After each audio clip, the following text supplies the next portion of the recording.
샬롬 할렐루야. 갈라디아서 5장 16에서 26절입니다. 내가 이르노니 너희는 성령을 따라 행하라. 그리하며 육체의 욕심을 이루지 아니하리라. 육체의 소욕은 성령을 거스르고 성령은 육체를 거스르나니 이 둘이 서로 대적함으로 너희가 원하는 것을 하지 못하게 하려 함이니라. 너희가 만일 성령의 인도하시는 바가 되면 율법 아래에 있지 아니하리라. 육체의 일은 분명하니 곧 음행과 더러운 것과 호색과 우상 숭배와 주술과 원수 맺는 것과 분쟁과 시기와 분냄과 당 짓는 것과 분열함과 이단과 투기와 술 취함과 방탕함과 또 그와 같은 것들이라.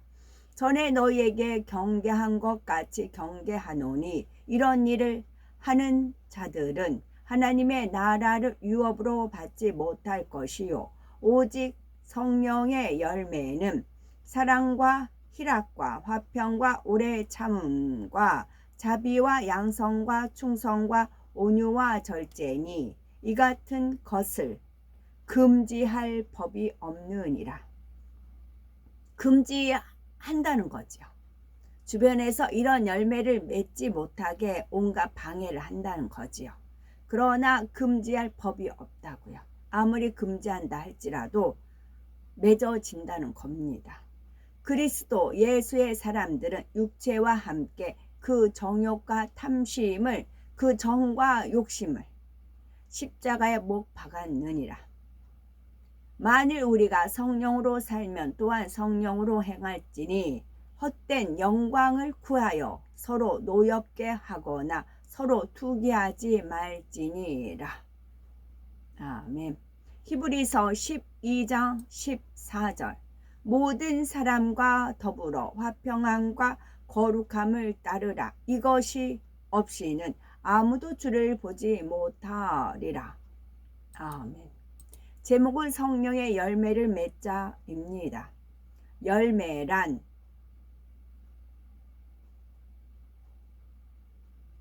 밭에 씨를 심어 싹이 나고 자라서 꽃을 피운 후 맺는 결과물입니다. 봄, 여름, 가을, 겨울 중에 4계절 중에 어떤 계절이 가장 좋습니까? 누가 저한테 물어보면 저는 여름입니다. 여름은 없는 사람이 살기 아주 좋아요. 그래서 여름이에요. 없는 상황에서 겨울은 이제 연탄불도 안 피우는 막 그런 데서 살았기 때문에 그 찬기가 올라오는 그 새어머니 그런 아픔이 있기 때문에 저는 여름이 최고 좋아요. 여름은 또 길잖아요. 그래서 여름이 좋아요. 그래서 열매란 했을 때 갑자기 여름이라는 여름의 열매 그것이 떠올려 주셔서 그랬습니다. 열매란 밭에 씨를 심어 싹이 나고 자라서 꽃을 피운 후 맺는 결과물입니다. 예수 그리스도를 영접한 사람의 마음밭에 성령을 선물로 주신 하나님께서는 성령으로 영을 낳으며 아름다운 열매를 맺기 원하시지요. 성령의 열매는 성령 받은 하나님의 자녀가 영적 성장을 통해서 맺어가는 9가지 열매를 말합니다. 사랑의 열매 알아봅니다. 사랑에는 육적인 사랑과 영적인 사랑이 있습니다. 육적인 사랑은 자기의 유익을 구하고 언젠가는 변질되는 사랑입니다. 반면에 영적인 사랑은 상대의 유익을 구하며 어떤 상황에서도 변함없는 사랑이지요. 고린도전서 13장 4절에서 7절에 사랑은 오래 참고 사랑은 온유하며 투기하는 자가 되지 아니하며 사랑은 자랑하지 아니하며 교만하지 아니하며 무례히 행치 아니하며 자기의 유익을 굳지 아니하며 성내지 아니하며 악한 것을 생각지 아니하며 불의를 기뻐하지 아니하며 진리와 함께 기뻐하고 모든 것을 참으며 모든 것을 믿으며 모든 것을 바라며 모든 것을 견디느니라 말씀했습니다. 그런데 갈라디아서 5장에 나오는 사랑은 고린도전서 13장에 나오는 사랑보다 차원이 높습니다. 예수님처럼 자기 생명까지 줄 수 있는 희생이 포함된 사랑이기 때문이지요. 이러한 사랑의 열매를 맺으며 나를 미워하는 원수를 위해서 생명까지도 줄 수 있는 최고의 사랑을 할 수가 있습니다. 희락이란 열매 살펴봅니다. 사랑, 희락. 희락은 문자 그대로 기쁨과 즐거움입니다. 기쁠 희, 즐거움, 즐거울 락. 기쁨과 즐거움입니다. 그런데 영적인 희락은 단순히 기뻐하고 즐거워하는 차원이 아닙니다. 성령의 열매인 희락이 마음에 맺히면 어떤 상황과 조건 속에서도 항상 기뻐하고 즐거워할 수가 있지요. 데살로니가전서 5장 16에서 18절에 항상 기뻐하라, 쉬지 말고 기도하라, 범사에 감사하라. 이는 그리스도 예수 안에서 너희를 향하신 하나님의 뜻이니라 말씀한 대로 항상 기뻐하고 범사에 감사하는 것이 바로 영적인 희락입니다. 영원히 지옥에 떨어질 수밖에 없었던 우리가 주님의 보혈로 구원받아 행복과 기쁨이 넘치는 천국에 갈 수 있게 되었으니 항상 희락이 넘칠 수 있지요. 사랑이랑 화평, 화평의 열매. 화평이란 내가 오라도 상대에게 맞춰주고 믿음이 작은 사람의 마음에 여유를 줄 수 있는 마음입니다. 진리 안에서 이것도 저것도 가한 융통성 있고 모든 사람의 유익을 좇으며 편벽되이 치우치지 않는 마음이지요. 부부 간에, 형제 간에, 부모 자녀 간에, 이웃 간에는 물론 그 외 모든 사람과도 화평해야 합니다. 나를 사랑하는 사람뿐 아니라 애매히 나를 미워하고 괴롭히는 사람들과도 화평을 이루어야 하지요. 화평이 깨지는 곳에는 하나님께서 역사하실 수 없고 원수마귀 사단에게 송사거리만 내줄 뿐입니다. 하나님의 나라를 위해 아무리 충성하고 좋은 결과를 냈다 해도 화평이 깨지면 칭찬받을 수 없습니다. 그러므로 성결되어 모든 사람과 화평을 이루는 것은 매우 중요하지요. 사랑, 희랑, 화평, 오래 참음, 오래 참음의 열매. 대부분의 사람들은 참기는 하지만 육적인 인내를 합니다. 감정 상할 일이 생기면 참느라고 이를 악물고 부들부들 떨기도 하고 식음을 전폐하며 끙끙 앓다가 노이로제나 우울증 같은 병을 얻기도 하지요. 그러나 영적인 참음은 악으로 참는 것이 아니라 선으로 참는 것입니다.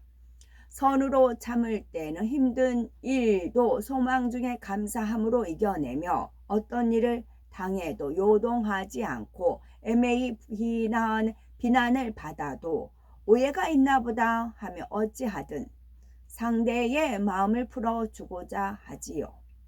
영적인 오래 참음에는 먼저 마음을 개조하기 위한 오래 참음이 있습니다.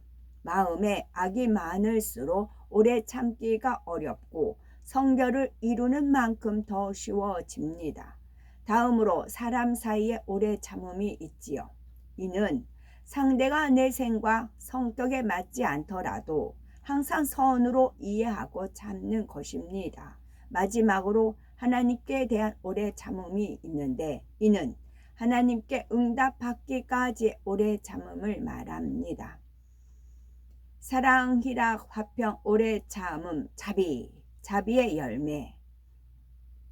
자비의 영적인 의미는 사람으로서는 도저히 이해할 수 없는 사람도 진리 안에서 능히 이해하는 마음이지요. 또 사람으로서는 용서할 수 없는 사람도 진리 안에서 용서하는 마음입니다. 하나님께서는 이러한 자비의 마음으로 인생들을 긍휼히 여기십니다. 자비는 진정한 용서, 곧 원수까지라도 사랑할 수 있는 마음이지요. 마치 어머니가 젖먹이 아이를 대하듯 모든 사람을 넉넉하게 품고 포용할 수 있습니다. 설령 어떤 사람에게 큰 허물이 있다 해도, 혹은 중한 죄를 지은 것이 드러났다 해도 판단, 정죄하기보다 궁휼의 마음이 앞섭니다. 죄는 미워하되 사람은 미워하지 않고 상대를 이해해 주며 그를 살리고자 하는 것이지요. 양선은 영적으로 성령 안에서 선을 추구하는 마음입니다. 곧 진리 안에서 선을 행하고자 하는 마음이지요. 진리 안에서 선을 쫓아 행하는 마음입니다. 그런데 선을 추구하는 마음만 간절하다고 양선의 열매를 맺혔다고 할 수는 없습니다. 선을 간절히 사모하는 그 마음이 행함으로 드러나야 열매가 맺혔다 할 수 있지요. 선한 사람은 그 쌓은 선에서 선한 것을 낸다고 하신 것처럼, 진정 선을 추구하는 사람은 외적으로도 선이 배어 나옵니다. 향수를 뿌린 사람에게서 좋은 향기가 나듯이 양선한 사람에게서도 그리스도의 향기가 나는 것입니다. 충성. 하나님께서 인정하시는 충성은 세상 사람들이 생각하는 충성과는 차이가 납니다. 맡은 일을 열심히 한다 해서 그 행위만으로 충성이 될 수는 없지요. 또 어떤 특정한 분야에만 생명 다하기까지 열정을 쏟는다 해서 온전한 충성이라 하지도 않습니다. 바로 영적인 충성이라야 하지요. 영적인 충성이란 꾸준히 마음의 할례를 하는 작업을 말합니다. 끊임없이 마음의 두루마기를 빠는 일로서 곧 비진리, 악, 불의, 불법, 어둠 등 모든 죄를 버리고 성결되어 가는 것이지요. 요한계시록 2장 10절에 죽도록 충성하라 하셨습니다. 여기서 죽도록 충성한다는 것은 단순히 육의 목숨을 다하기까지 열심히 일하고 충성한다는 뜻이 아닙니다. 성경 66권에 담긴 하나님의 말씀을 생명 다해 이루어 드린다는 뜻이지요. 하나님께서 인정하시는 충성을 하려면 반드시 마음의 죄악을 벗어버리는 영적인 충성이 함께 병행되어야 합니다. 온유의 열매. 영적인 온유함은 온화하고 부드러운 성품에 덕이 겸한 것을 말합니다. 덕이 있으면 항상 유순하기만 한 것이 아니라 반듯하게 치리해야 할 때는 위엄을 가지고 치리할 수 있지요. 온유한 사람의 마음은 솜털같이 포근합니다. 폭신한 솜털에 돌을 던지거나 바늘로 찔러도 솜털은 소리 없이 감싸버리지요.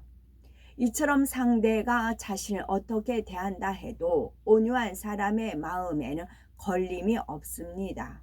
그 상대로 인해서 혈기를 내지 않으며 서운해하지도 않지요.